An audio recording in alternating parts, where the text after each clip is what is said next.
ऐसा गांव है जहां पर आज रावण दहन नहीं किया जाता है। दरअसल आपको बता दें, उत्तर प्रदेश के गौतम बुद्ध नगर में ग्रेटर नोएडा से करीब 15 किलोमीटर की दूरी पर बिसरख गांव है, जहां रावण का दहन नहीं किया जाता है बल्कि रावण की पूजा की जाती है। कहा जाता है कि यहीं पर लंकेश का जन्म हुआ था, इसलिए बिसरख में ना रामलीला का आयोजन होता है, ना ही रावण का दहन किया जाता है। रावण के इस गांव के बारे में जानने के बाद हमारे संवाददाता हैदर अली यहां पहुंचे और इस गांव के बारे में विस्तार से जानने के लिए उन्होंने इस गांव के पुजारी से बातचीत की। क्या कहना है उनका, सुनिए। पूरा देश आज दशहरे का पर्व मना रहा है, लेकिन गौतम बुद्ध नगर में एक गांव ऐसा भी है जहां दशहरा नहीं मनाया जाता है, रावण दहन नहीं किया जाता है और भगवान राम के साथ साथ रावण की भी पूजा की जाती है। हम उसी गांव के प्राचीन शिव मंदिर में मौजूद हैं, जिसको रावण मंदिर भी कहा जाता है और ऐसा माना जाता है कि यहाँ रावण का जन्म हुआ था।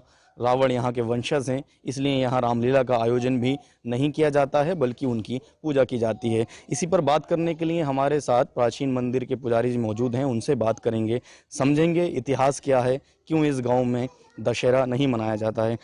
पंडित जी, क्या इतिहास है इस गांव का जो यहाँ दशहरा नहीं मनाया जाता है?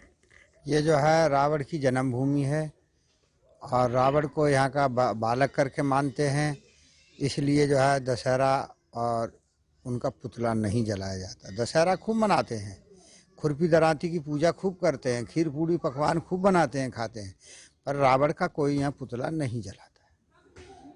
तो रावण का यहाँ पुतला नहीं जलाते तो क्या रावण की पूजा भी की जाती है यहाँ? बिल्कुल, रावण की पूजा भी करते हैं, खूब पूजा करते हैं रावण की। भगवान राम की भी पूजा करते हैं, दोनों की पूजा होती है यहाँ। क्या इतिहास यहाँ का? कहा जाता है कि यहाँ रावण का जन्म हुआ और भी कई लोगों का जन्म हुआ, तो अब उसके बारे में कुछ बताना चाहें आप? ब्रह्मा जी के मानस पुत्र पुलस्त मुनि और पुलस्त मुनि के विशेश्वरवा और विशेश्वरवा के रावण, कुंभकर्ण, विभीषण, कुबेर, ये सब हुए हैं इसी जगह पे और यहीं ये पढ़े हैं, यहीं बड़े हुए हैं, यहीं शादी ब्याह हुआ है, यहाँ के बाद में फिर लंका चले गए। क्या ऐसा कहा जाता है कि इस गांव में दशहरे के दिन लोग काफी उदास नजर आते हैं और वो दुख मनाते हैं एक तरह से? बिल्कुल बिल्कुल, सबके चेहरा पर उदासी होगी और शोक सा सबके चेहरे पे रहता है। तो इसकी वजह यही है कि वो लोग रावण को अपना बेटा मानते हैं? हाँ, बेटा मानते हैं और फिर यहाँ की उनकी जन्मभूमि है, इसलिए जो है नहीं फूंकते हैं, कोई पुतला नहीं जलाते। ऐसी भी खबरें कई जगहों पर छपी हैं कि यहाँ एक दो बार रामलीला का आयोजन किया गया, तब कुछ लोगों की मौत हुई, जिसके बाद कभी रामलीला का आयोजन नहीं हुआ। 30 से 35 साल हो चुके हैं मुझे, आज तक हमने ना तो कहीं पुतला जलता हुआ देखा है और ना आज तक हमने कहीं रामलीला होती हुई देखी है इस गाँव में। अब उससे कभी पहले कभी हुई होगी तो कोई गिर गया होगा या कुछ हो गया होगा, वो नहीं कह सकते हैं, पर अपने 30-35 साल से हमने अभी तक नहीं देखी। तो क्या कभी यहाँ किसी ने पहल भी नहीं की कि रामलीला का आयोजन किया जाए? नहीं नहीं, अभी तक किसी ने नहीं, और आसपास जो क्षेत्र इसका लगता है उसमें भी नहीं हुई है। अगर इस मंदिर के बारे में बात करें, मंदिर का क्या कुछ इतिहास है?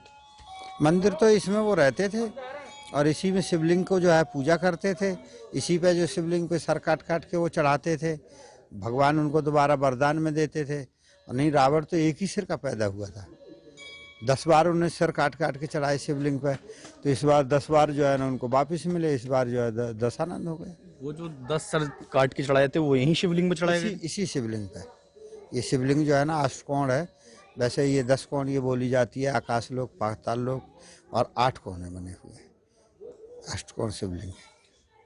शुक्रिया। तो आप देख सकते हैं कि यहाँ का इतिहास है कि रावण ने यहाँ जो सर काटे थे वो यहीं चढ़ाए थे शिवलिंग पे, और ये जो गांव है ये रावण का ही गांव माना जाता है, यहाँ का बेटा माना जाता है, इसलिए इस गांव में दशहरे के दिन उदासी रहती है और रावण दहन नहीं होता है, ना ही रामलीला का आयोजन किया जाता है। Haider Ali, Jagran 24/7 news.